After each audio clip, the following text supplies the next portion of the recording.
That's all I've got. So we're going to go to video and let Pastor Kim come up. Thanks, guys.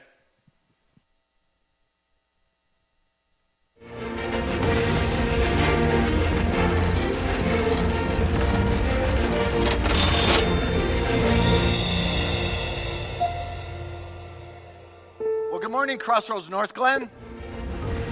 Good to see you here this morning. Good morning, Thornton campus.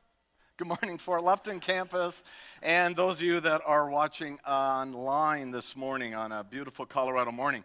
If you have a Bible, go to Luke chapter 12. We're going to be there in just a couple minutes as we continue in a series called Meant to be Spent, a series that I began at the beginning of this month, the beginning of a new year, really talking about things I'm very passionate about in relationship to how God changes the world, and doing it not so much by miraculously snapping his fingers, but actually using his people, followers of Jesus, to make a change when we understand our lives that he has given to us, that he purchased for us with his own life, are meant to be invested, spent on behalf of others.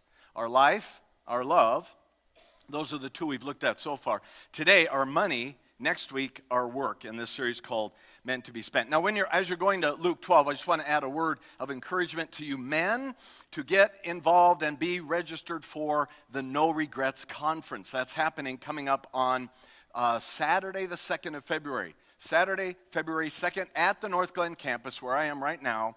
And it is a day-long event. $25 gets you the simulcast conference, beautiful conference, absolutely life-changing for a lot of guys every time we go. This is our third year hosting.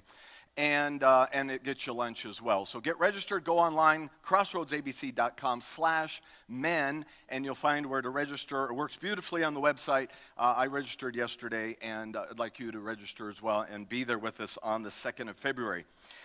It's interesting what Jesus says about money, and we can talk about money a lot. You know, the scriptures talk a lot about money. Jesus talks a lot about money, and some people think that's all the church talks about. Well, if you think that, it's because you don't go to church enough, and you just happen to land on those days, because we don't.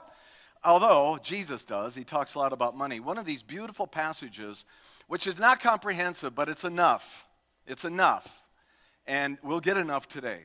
Out of Luke chapter 12, I just want to read the text. Luke chapter 12, starting at verse 22. I actually will read the last three words of verse 21. Rich toward God. Then verse 22.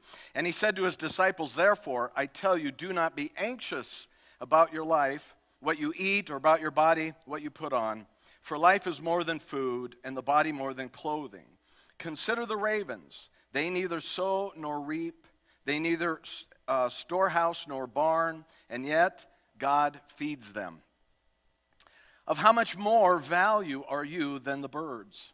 And which of you, by being anxious, can add a single hour to your lifespan? If then you're not able to do as small a thing as that, why are you anxious about the rest? Consider the lilies, how they grow. They neither toil nor spin, yet I tell you, even Solomon in all of his glory was not arrayed like one of these.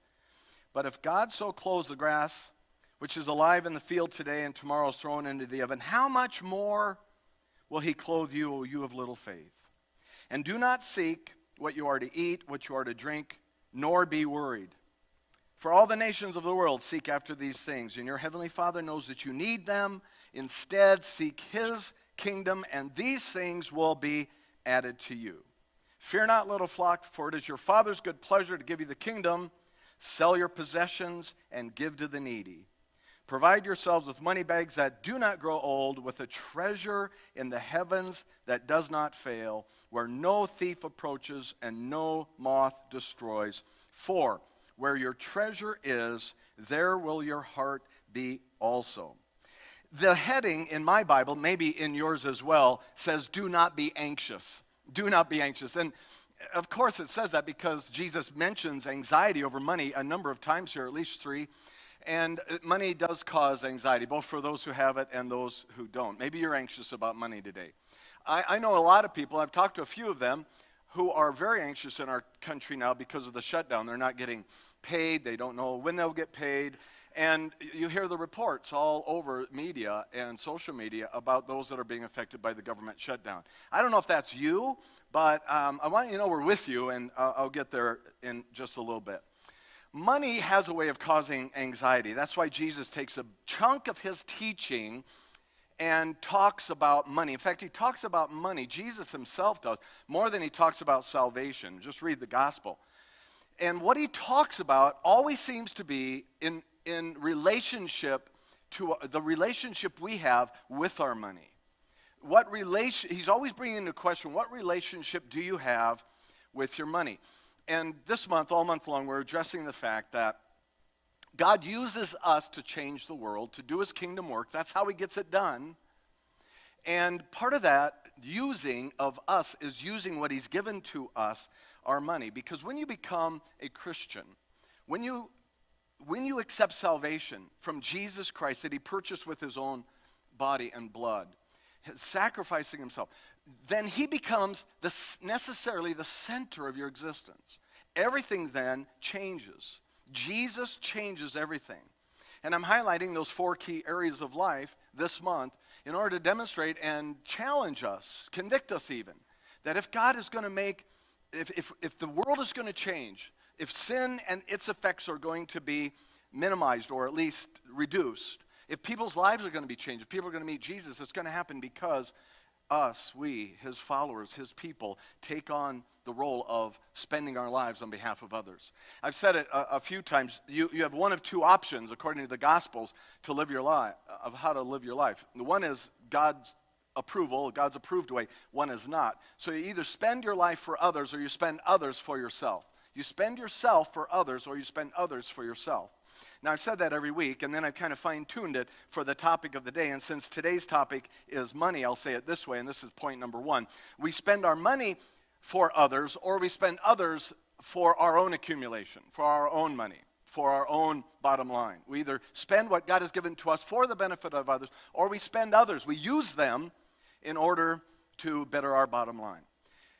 When we come into a relationship with Jesus, he changes us, and specifically, he changes our relationship to money and possessions, the very thing that becomes the most important thing in most people's lives, money and possessions.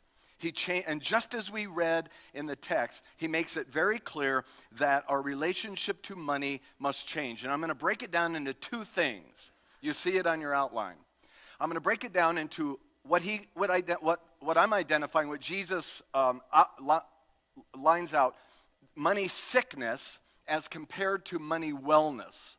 So remember, Jesus is talking about relationship to money, and he's addressing it in 2 ways that I'm going to title money sickness. What money sickness is, what are those symptoms? And money wellness, what does it mean for us to be in a good relationship to our money and possessions? And by the way, before you let your mind go to think, well, the only people with money really this applies to. Jesus is always attacking those people with money. That's not true. The people with money are the ones who are money sick. It's not true. Jesus is an equal opportunity offender. So he will address you without money or you with money. It applies to all people, rich or poor. Poor people as well as rich people can be money-centric. In fact, poor people are as money-centric as any rich person I know, maybe in a different way. So there's 3 things that Jesus points out here about money sickness, how to tell if you're money sick, if you've got a sick relationship with your money and your possessions. And the first thing is blindness. It'll blind you. Money will blind you. So that's the first thing I want to show you. Over in verse 13, or verse 14, I didn't read this part of the text, but it's part of the teaching. Jesus says these words. He says, watch out, be on your guard, take care against all kinds of greed, covetousness, materialism. That's back in verse 14. The assumption here is that when Jesus says watch out, the assumption is that money has an aspect to it that you have to watch for, an aspect that can be hidden from us, that can deceive us. In specific, it can turn into greed, consumerism, materialism, covetousness. And when it does that, it will try to hide itself from us. And to the point where we don't even know that we're greedy or covetous or materialistic, where we just don't even know it. It hides itself, or just it it hides from our view, trying to think of the word. It clothes itself as something else, so we don't think of ourselves as materialistic. I'll tell you what I mean. Over the years I've been the pastor here, I've had people come to me for counseling in a variety of issues, just a wide variety of issues. And those issues are all over the board. Sometimes I get in a meeting with somebody and I'm in way over my head, way over my pay grade, and I just pray my way through it and hope I don't mess them up. But I'll tell you, of all the things people have come to talk to me about, not once has anybody ever made an appointment with me and asked me to help them with their greed. Pastor, I'm greedy. I need help with my materialism. No, nobody's ever done that. Now, people come to me with all kinds of other issues, but never greed. It's what Jesus is saying in this text, as he leads into the text that I read, is greed. Money has a nature to it. There's a nature to money to hide its power from us. That's what he's saying. Jesus says, watch out for materialism, greed, for covetousness. It's important to hear him say that. For example, Jesus, just think about that. Jesus never says, watch out for adultery. Even though he talks about adultery, he never says, watch out for adultery. Why? Simple. Because when you're committing adultery, you kind of know. It's not like, whoa, what's going on here? Like money, he says, watch out for greed, because it's going to sneak up on you. Adultery is not. That's probably why for every 10 times Jesus speaks about money, he speaks one time about sex. Because money has this hidden piece to it that will identify itself in your life, that will consume you, take over. It has a hidden power. And that hidden power is for you to not see it in your life, that you're greedy or materialistic, or that we're covetous, that we're addicted, that we're accumulation driven. So when Jesus says, watch out, he is saying to us to be suspicious. And when you're suspicious, what do? You ask questions, right? Any of you parents know that. When you're suspicious, my kid's being naughty, what do? You go ask questions. You go through their room, right? You go through, you ask them questions about whatever. So Jesus says, be suspicious about your money. Ask questions. I think some of those questions have to be asked regularly of our lives. We've asked them here many, many times. Questions in relationship to, is this a need or a want? Should I live more simply? Can I give more of my money away? Should I be more generous with what I've been given? Can I be content with what I have? Have I identified my enough?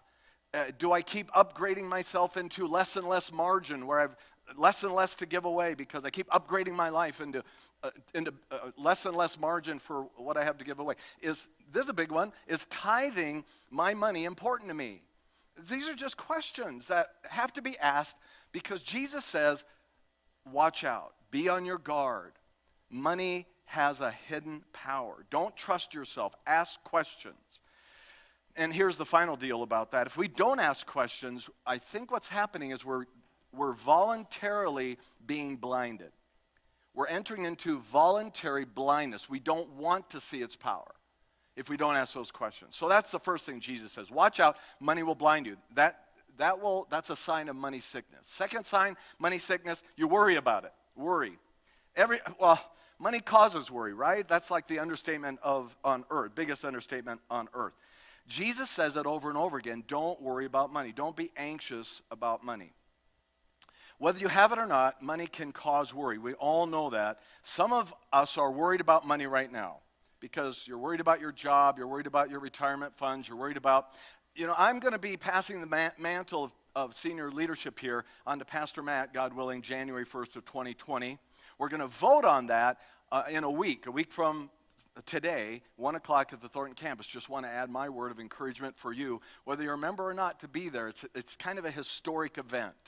So the 27th at 1. I'm going to hand that baton, God willing, to Pastor Matt on the 1st of January of 2020, and then I'm going to take a whole different role here with a lot less pay, and I'm honestly, sometimes I worry, what's that going to be like for me financially? What's that going to be like? And sometimes I wake up at night and think about that. I don't know if why does money things or worry always come at night? Have you ever wondered that? It's always at night. Why can't you come at 3 in the afternoon instead of 3 in the morning, those worries? You're with me, right? You know. So I know money causes worry. Here's the thing. Jesus says, don't do it. Okay? That's easy to say. Don't worry about money. Look what he says, verse 29. And do not seek what you are to eat or what you are to drink, nor be worried about those things, about your needs, about your resources. Why does Jesus identify worry about money as money sickness? How can we not worry about it?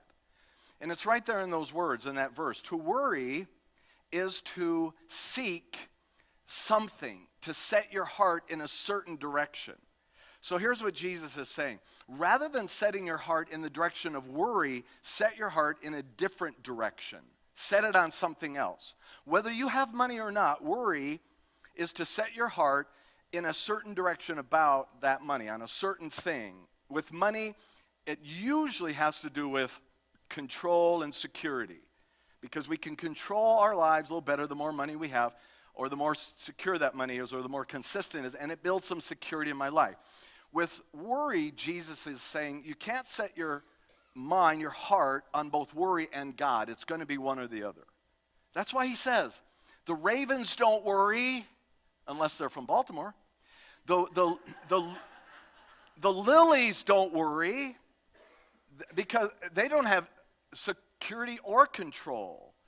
They're totally at God's mercy. But God, then Jesus is saying this, but God takes care of them. And then he says, of how much more value are you than those things? In other words, you can set your heart or seek worry, or you can set your heart or seek God. You can't do both. Jesus is saying, don't look to money to do what only God can do. When you do that, you're money sick. You have a sick, unhealthy relationship with your money. Verse 30, your Father knows what you need. Seek his kingdom, and these things, what you need, that's the direct context, will be added to you. And Jesus punctuates that point by asking a very sharp question. Verses 25 and 26. And which of you, by being anxious, worrying about money, can add a single hour to the span of your life? And of course the answer is none of us can. And then he says this, kind of digs the knife in a little more. He says, if then you're not able to do even a small thing like that, Jesus is mocking us. Even if you can't do a small thing like that, an hour to your life, why are you worrying about the rest? Money worry makes no sense, is what he's saying. It's insisting that money do something only God can do. And therefore, it's money sickness. And then money health will get us to kind of the answer to how to get over money worry. But the third money sickness symptom is hoarding or storing. That's the way I say it, storing. Here's where we engage with our theme today of giving your money away. Rather than running after money, verse 30, Jesus says, and hoarding it, storing it up, not that savings or retirement is bad. That's not what he's saying. But when you're not generous with what you've been given, you're storing it just so you use it for yourself. That's a problem. Instead, he says, give it away. Verse 33, sell your possessions and give to the needy. Couldn't be more clear. A symptom of money sickness is that when you make your money, you spend or hoard it all on yourself, all on your wants. And what you end up doing is giving little bits of it away, maybe in tipping measure, even with God. You have no thought of giving it away generously, giving it away radically. You think more of how to keep it radically rather than spend it or give it away to others. And remember, when Jesus says give your money away, money back then, he was speaking to people whose wealth was in their land, their livestock, their possessions. They didn't have banks, money in banks. They had it in their property. So to give that away meant either they're selling it and giving the money, as Jesus said, or they're using a big piece of their life for the benefit of others. He's saying don't just store up more possessions and accumulate more fields and livestock or furnishings. Sell some of it. Use it for the benefit of others, even at the cost of your own life and comfort. Jesus is telling us not just give a little bit out of our regular income, but be willing to dig deep into our storage of money and give what we have radically away, even to the point of lowering your net worth. Give your life. If all we do is store it up, if all we do is use it on ourselves, even use others for our own accumulation, as I intimated earlier, that's money sickness. Money is controlling you. You're a slave to your money. It has full control. It is the tail wagging the dog. Jesus is always warning us, always, about our relationship with money. Why? Because we can get money sick real easy. So how do we get rid of money sickness and get well? Money wellness, money health. How can we start to see money as a tool, as our slave, to get control of it, rather than the other way around? Get money health, money wellness. Three things. Here's where it starts. Up there in verse 21, Jesus uses those three words, which is why I cited them. Rich toward God. That's money wellness means you see you are rich toward God before you see you are rich toward yourself. In this is what Jesus is identifying as inner wealth, not outer wealth. Inner wealth as the value, the important aspect of life. Inner wealth, rich toward God. Money, health, and wealth means knowing who you are to God, and that will put money in its perspective. It's what Paul says in 2 Corinthians when he says, you know the grace of our Lord Jesus Christ, that though he was rich, yet for your sakes he became poor, so that you, through his poverty, might become rich. Rich toward God. Inner wealth. Rich in security and trust and hope for something that's coming, for a not only provision now, but for an eternity where what we do with our wealth here will be reflected in how we experience eternal life. Jesus says if all we do is store up our money and use it only on ourselves, it's because we're not rich toward God. If we worry about money, if we're resentful of others who have it, or if we're running after it and cannot give it away in real and even radical proportions, it's because we don't have the inner wealth of knowing that Jesus treasures us so much, that he gave us everything we have, that he actually treasures us, and therefore we can trust him with our treasure, doing what he said. When we realize, when we remember and know that Jesus treasures us, that we are actually his treasure, and he takes care of what he treasures, so that we don't have to worry or be in control, then the second thing we see will happen with money health. We'll begin to see money is just money. It's not life. It's not security. The only way to get over money sickness is to see and internalize and believe what Jesus has done for us. It's the only way. To see Jesus treasuring you at infinite cost to himself. Only then will I be able to see, will I be able to start treasuring the needs and concerns of other people and address them with my money. Only as I see how Jesus has treasured me. Then I'll start to see money is just money. It's not God. God is God. And Jesus says here, he'll take care of you. You know the famous verse. It's there in verse 34. For where your treasure is, there your heart will be also. Every one of us, including me, has something we treasure at the center of our hearts, the very center of our lives. There's something we look to be our security and our control. Everybody has something in the center that gives us security and control in our life. Something we treasure is our ultimate treasure. And the truth is, every treasure, except for Jesus, will demand that we die to get it. It will drive us and suck life out of us. It will insist that we pay constant attention to it. It demands we run after it. And it says to us, you have to do anything. You have to do anything. Do anything you have to do to get me, to get whatever gives you that security. That's what every treasure except Jesus does. It will demand your life to get it. But Jesus is the only one, the only treasure that's died to purchase you, where you get your life back when you give yours to him. He's the only treasure who could, when you make him your treasure and see how greatly he treasures you, then you'll be free. That's the only possibility, to be free from money sickness, blindness, worry, and storing up. Then we'll be able to make a difference in this world.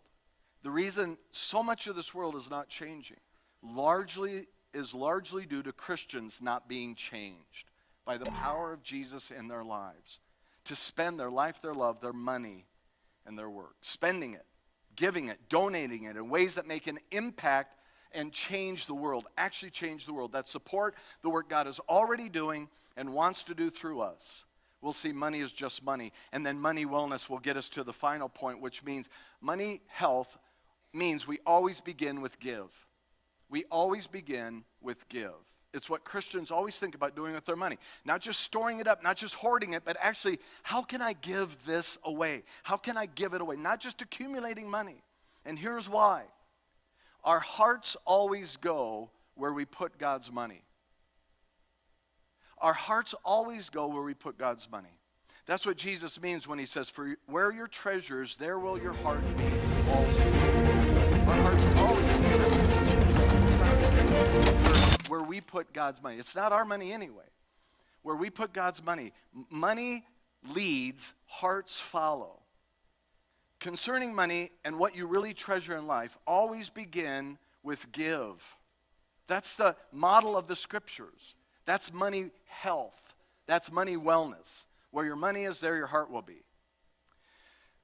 I learned this truth in a very peculiar way some years ago, and it was a very special way. And I always knew this truth, but I learned it uniquely one February, where February 1st, I know the date, you'll understand why in a moment, because that morning, Cheryl and I had a horrible argument. And she left mad. She went to work mad. Baby. She went to work mad. And she works at a middle school, so, you know, that's hard at work anyway. And through the morning, I realized that I was being the jerk. I was the one wrong, and I was. And so I felt so bad about it, I went to Sam's Club, and I bought her a rose. And I brought it to the school, and I went into the secretary's office, into the school office, and I said, "I have something for Cheryl Skattum." And she looked at the rose, and she said, "Oh, you're in trouble, huh?" And I said, "Actually, I am. And I'd like you to give her this rose and this note. Would you do that?" "Oh, yeah, I'll be glad to." So she came home. She said, "I forgive you," and, you know, gave me a kiss and forgave me. And on February 2nd, the next morning, I got up and I said, I should bring her another rose. So I went to Sam's Club or Walmart. You can get cheap roses there. And I bought another rose, and I brought it to the school again. And she goes, "Are you still in trouble?" And I said, "Well, I feel like I'm still digging out."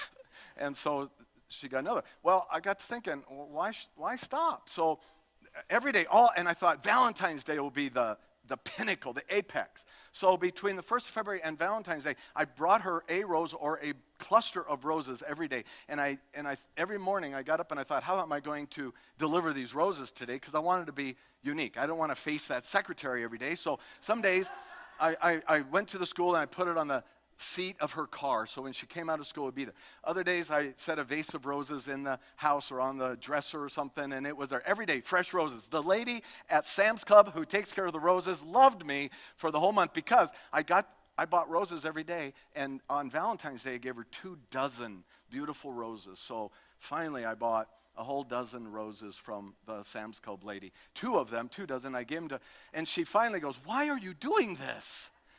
And I said, I don't know. That's what I said. I said, I don't know. But I thought on February 15th, I can't stop. So I kept doing it all the way to the end of the month, just delivering roses to her and getting them to her in different ways. Every morning, in spite of the work I had to do, I had to carve out something, some time, and some money and effort to get her roses for that day. And I did, and she kept asking me, "Why do you keep doing this?" She was getting exasperated. I said, "I don't know. Ask me when I'm done." I didn't know when I was going to be done, but I ended up being done the end of February, the 28th. And she said, "Okay, do you know why you did this? I don't understand." And I said, "I think I do." Because through that time, the Lord showed me something. And I said, you know where that verse where Jesus says, where your treasure is, there your heart will be also? I guess the Lord is just telling me I needed to treasure you more so my heart would be there. And I'll tell you, it's there. And I treasure you and love you with all my heart. So that's how it works with Jesus. Where your treasure is, in the direction of what God is doing, obeying him, knowing he's pleased with that, will draw your heart to him. It's just the nature of how it works. It's going to work like that. Where your treasure is, there your heart will be also. You know, I meet people all the time who have money, who don't have money. And I'll tell you, the people who humble me are those with money who say things to me like when they die, they're leaving a chunk of money to the church. People will say that. They've written it into their will. And I appreciate that so much. And I want to thank you and thank them, and you particularly for being generous to this church. A lot of ministry gets funded because of your generosity and because of the generosity of people who leave money to the church after they die. But then I read something in this book called Money, Possessions, and Eternity, one of my 2 recommendations by Randy Alcorn. Read anything by Randy Alcorn. Just do it. He's a great theologian. And he said this in this book, by all means, do your estate planning and give heavily to God's work. And then he asked this question, but what kind of trust does that really take to part with your money once you die? You don't have a choice. You have to part with it. And then he says this, death isn't your best opportunity to give. It's the end of your opportunity to give. God rewards acts of faith done while we're still living. Each week in this series, I'm recommending a book or two. And I do recommend this book, Money, Treasures, and Possession. But if you don't want to read 350 pages, Randy Alcorn made the book into a nice little compact volume called The Treasure Principle. It's all the principles out of this book that really are weighty, and he put it into this little volume, which is very easy to read, and it's got all the bullet points. And I recommend this book, The Treasure Principle. It'll just really convict you. In fact, we have a family in our church, Joe and J.C. Bowers. They're both in real estate. He's in finance. She's an agent. And a few years ago, they read this book, and based on some of their conviction as Christians who go to this church, they decided they were living in a house way beyond their need. They could afford it, but it was a huge house for them and their 2 teenage children. So they said, you know, the Lord convicted us. And they shared this with me, and I asked if I could share it with you. They downsized their house and moved into a house that's half the square footage for all 4 of them than they had, in order that they might reduce their upgrading in order to increase their margin of what they had available so they'd give more money away. I so admire that. And then he told me, and you know that book, The Treasure Principle, that you told us about a few years ago? He said, so I buy these in bulk and I give them away to every client I meet in my finance work. My wife does the same thing when she closes on home. She gives this book away. And I thought, I just love that. I thought that's such a great opportunity and way to live out your faith. I don't know how you're going to adjust your relationship to money outside of what Jesus says and outside of trusting what he says he will do.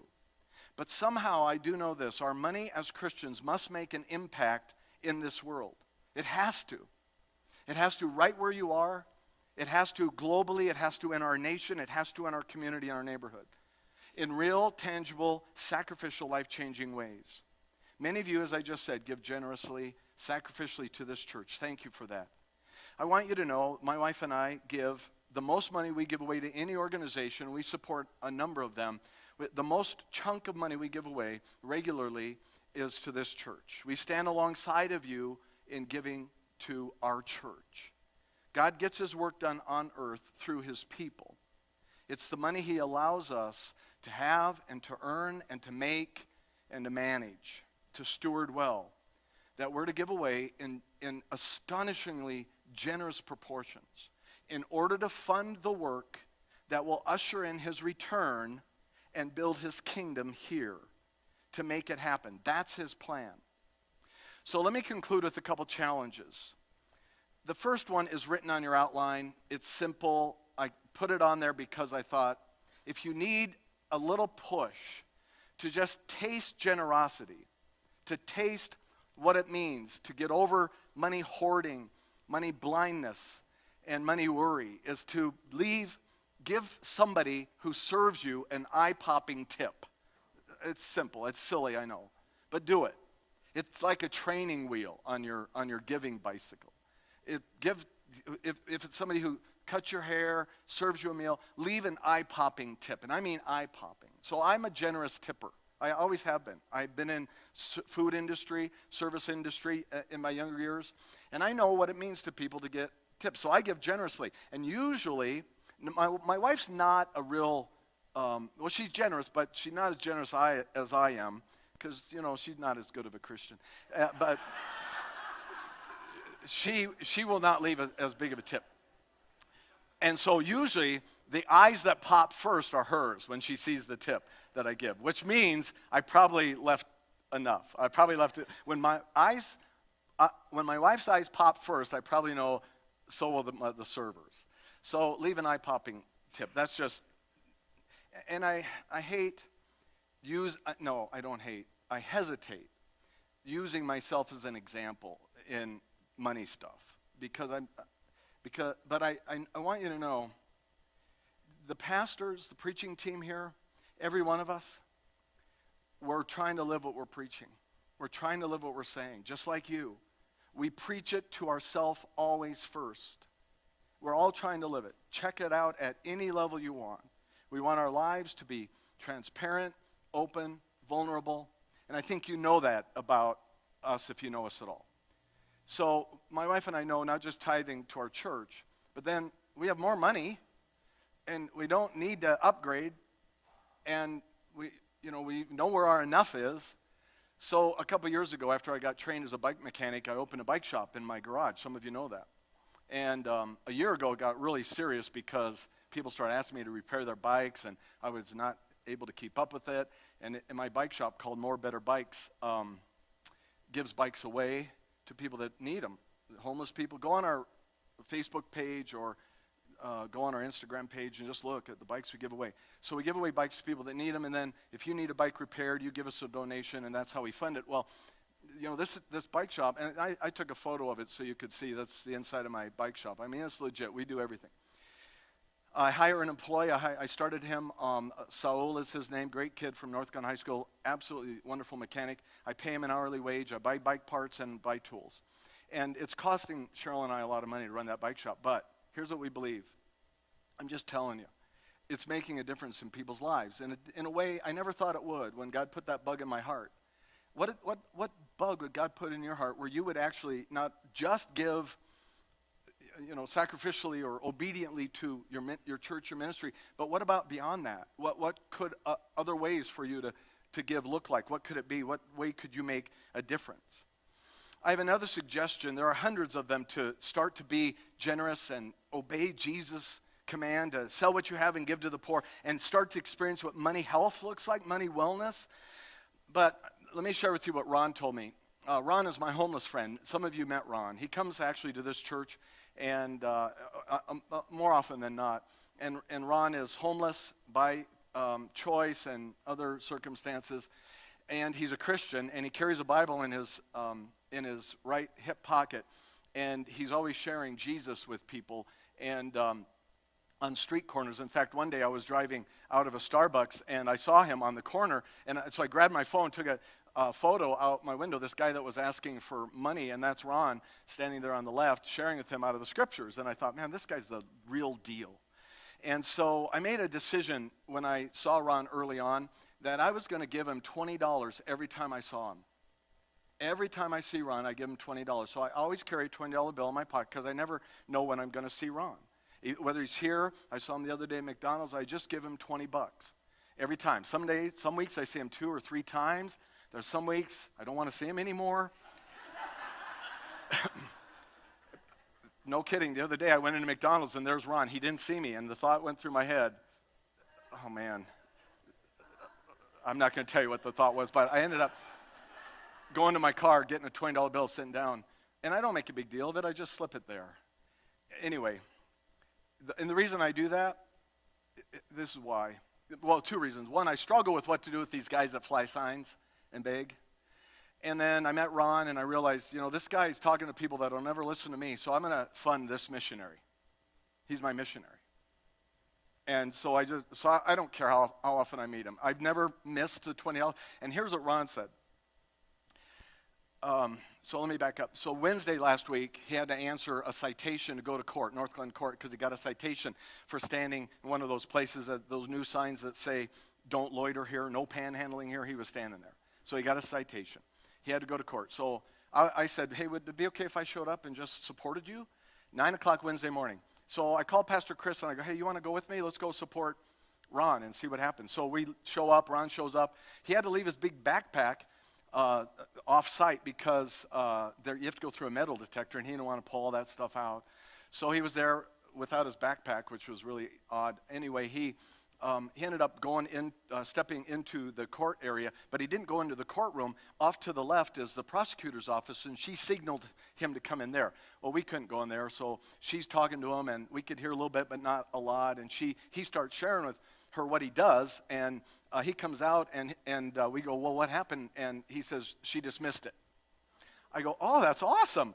And we were ready to pay. I thought it was going to be $100 or whatever, and Chris and I agreed. We're just going to pay whatever it is that he has to, because we believe he's a missionary. And but they dismissed it. Well, I said, you want me to give you a ride to your backpack? And he goes, yeah, that'd be great. So he jumped in my car.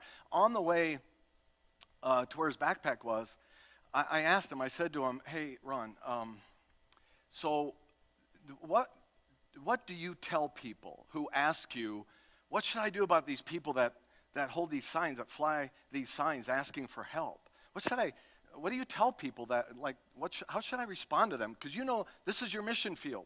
How should I respond to these people? And he said, it was so beautiful. He said to me, well, here's what you should do. Number one, he said, don't read their sign. I thought, oh, that's interesting. I never expected that. He said, don't read their sign. He said, look in their eyes. Look in their eyes. And then if you're close enough, roll down your window and ask them their name. Nobody ever asks them their name. Ask them their name. And then he said, and then do what the Holy Spirit tells you. Now, sometimes that means nothing. Sometimes that will mean something. But he said, don't read their sign. Do what the Holy Spirit tells you, and learn what God gives you from that experience. Now, that happened to my wife recently, and she told me when she got home, she said, I met this guy, rolled down the window, I asked him his name, and said, what do you really need? And he says, I'm hungry. I was like my sign says. She had read the sign. I don't know if she will anymore after Ron's advice, but so she left the stoplight, went through the drive-thru at Burger King, and went back around the corner and gave him that food, and he just teared up and said, thank you. I don't know what always to do with that, but I know this. When you treat people with dignity, and you start with love, and you always ask, how can I give, things change. Spend your money for others, or spend others for your money. It's your choice. By not giving, you're spending others for your money. By not giving, because you're keeping from them, and in essence using them by keeping from them what you ought to be giving to them. Okay, one more thing, and I'll be done. So some of you are in a financial strain because of the shutdown. Or you're in a financial strain, and this whole talk is like, just glancing off of you a little bit because you're saying, well, I just don't have any money to give. Well, that may be true, that may not be true. That's between you and God. But I will tell you this. We have people in our church who are very generous, and every month, the first weekend of the month, they give money in the wicker basket. We call it the benevolence offering. And we give money, all of us do, in that wicker basket at the beginning of every month, and we accumulate that money in a savings account, in a bank account. It's separate from our church finances. We are navigating turbulent water as a church financially, just like all churches are, and we're managing that, and we're handling that, and you can hear more about that at our business meeting. But this account is separate from all the other church money. So I want you to know, if you're in financial strain for whatever reason, maybe the shutdown just made me think of saying this at the end of this sermon, because of people in this church giving generously to that offering in particular on the first weekend of the month, we have money to give to you, to use on your behalf, I should say. And if you're in that position, would you come to us, one of your campus pastors, Pastor Trevor, Pastor James, Pastor Tim, one of your campus, Pastor Matt or I, and we will walk you through that and help you because we can. We have funds to do that, all right? So I say that because God will take care of you. Why are you fretting? The ravens don't, the lilies don't. God will take care of you. How does he do that? Does he just dump money, out of the cloud, send a check unannounced in the mail? Well, maybe, but usually through his people. His people gather here. His people have given money where maybe you're in a position we can help you with that money we've given. See, he takes care. Do you trust him? Strive for money wellness. All right, let's pray. So God, would you give us the courage and the strength and the integrity, the trust, embolden us to be your people? As followers of Jesus, give us a hunger to make a difference in this world for your glory and your kingdom, using what you've given to us, your people. You gave your life away, and now you're asking us to do the same so that we can find it, to treasure you, to know that you treasure us, and to trust you for everything because you are everything. And I thank you for teaching and leading us in such profound and specific ways today, in particular, how we spend and use our money, our relationship to our money. I pray this for our good and the good of others and for your glory. In Jesus' strong name, amen.